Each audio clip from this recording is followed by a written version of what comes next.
കർണാടക മുൻ ഉപമുഖ്യമന്ത്രി കെ.എസ്. ഈശ്വരപ്പയുടെ നേതൃത്വത്തിൽ വിമത നീക്കം ശക്തമായതോടെ ദക്ഷിണേന്ത്യയിലെ ബി.ജെ.പിയുടെ ഏക പ്രതീക്ഷയായ കർണാടകയിൽ പ്രതിസന്ധി അതിരൂക്ഷമാവുകയാണ്.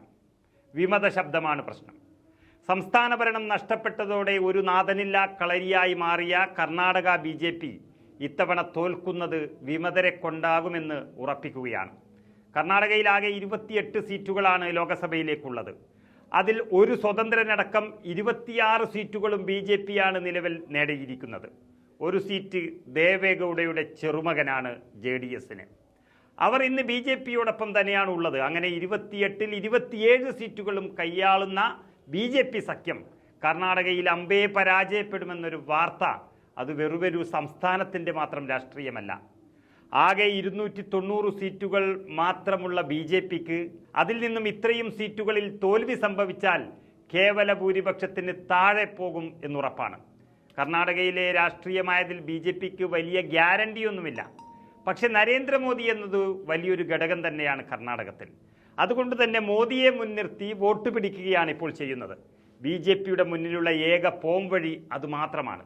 പക്ഷേ പല മണ്ഡലങ്ങളിലും ബി.ജെ.പി നേതാക്കൾ തന്നെ വിമതരായി മാറുന്നതാണ് ബി.ജെ.പിയുടെ നില പരുങ്ങലിലാക്കുന്നത്. കർണാടകയിൽ പാർട്ടിയുടെ ഏറ്റവും വലിയ എ ക്ലാസ് മണ്ഡലമാണ് ഷിമോഗ എന്ന് പറയുന്നത്. ബി.ജെ.പിയുടെ എല്ലാമായ മുൻ മുഖ്യമന്ത്രി യെദ്യൂരപ്പയുടെ തട്ടകം. അദ്ദേഹത്തിൻ്റെ മകൻ രാഘവേന്ദ്രയാണ് അവിടെ നിലവിലെ MP. അതുപോലെ തന്നെ ഈശ്വരപ്പയുടെയും കൂടി തട്ടകം തന്നെയാണ് ഈ ഷിമോഗ. വർഷങ്ങളായി അദ്ദേഹം ഷിമോഗയിൽ നിന്നുള്ള MLA ആണ്. കുറുബ സമുദായത്തിൻ്റെ ബി.ജെ.പി മുഖമാണ് ഈശ്വരപ്പ. പക്ഷേ യെദ്യൂരപ്പയുടെ മകനെതിരെ വിമതനായി മത്സരിക്കാൻ പോവുകയാണ് ഈശ്വരപ്പയുടെ മകൻ കാന്തേഷ്. കാരണമുണ്ടിതിന്. യെദ്യൂരപ്പയുടെ ഒരു മകൻ MP ആണെങ്കിൽ മറ്റൊരു മകൻ വിജയേന്ദ്ര കർണാടക ബി.ജെ.പിയുടെ സംസ്ഥാന അധ്യക്ഷനാണ്. ഇതിനപ്പുറം എന്ത് പദവിയാണ് നൽകാൻ കഴിയുകയെന്നും, എന്നാൽ തൻ്റെ മകന് ഹാവേരി സീറ്റ് നൽകണമെന്ന് അഭ്യർത്ഥിച്ചുവെങ്കിലും അത് നൽകാതെ ബസവരാജ് ബൊമ്മയ്ക്ക് സീറ്റ് നൽകിയിരിക്കുന്നത് തൻ്റെ രാഷ്ട്രീയ ഭാവി ഇല്ലാതാക്കാനാണെന്ന് ഈശ്വരപ്പ പറയുന്നു. അതുകൊണ്ട് സ്ഥാനാർത്ഥി പ്രഖ്യാപനം വന്ന സ്ഥിതിക്ക് ഇനി അതിൽ മാറ്റമുണ്ടാകാൻ സാധ്യതയില്ല എന്നും, അതുകൊണ്ട് തൻ്റെ വിമത സ്ഥാനാർത്ഥി എന്ന തീരുമാനത്തിലും ഇനി മാറ്റമുണ്ടാകില്ല എന്നും പറയുകയാണ് ഈശ്വരപ്പ. ഇന്നലെ ബി.ജെ.പി നേതൃത്വം യെദ്യൂരപ്പ വിളിച്ച യോഗത്തിൽ നിന്നും ഈശ്വരപ്പ ഇറങ്ങിപ്പോയി.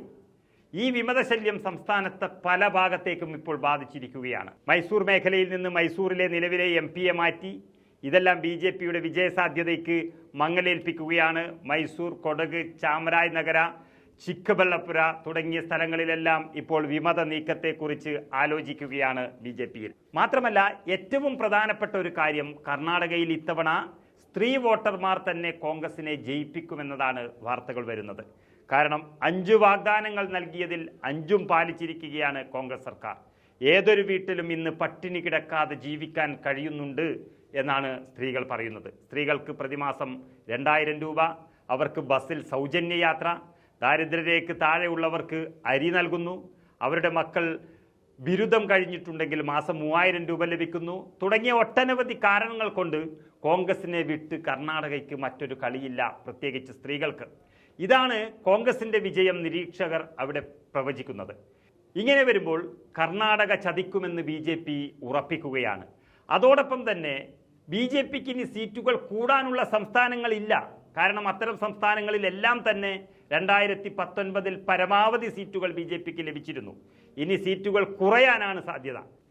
കേവല ഭൂരിപക്ഷത്തിന് 272 സീറ്റുകൾ വേണമെന്നിരിക്കെ 17 സീറ്റിൻ്റെ മുൻതൂക്കം മാത്രമേ ബി.ജെ.പിക്കുള്ളൂ. അത് കർണാടകയിൽ നിന്ന് തന്നെ കുറഞ്ഞാൽ ബി.ജെ.പിയുടെ പണി പാളും ഈ ലോക്സഭാ തെരഞ്ഞെടുപ്പിൽ എന്ന് ഉറപ്പിക്കാം.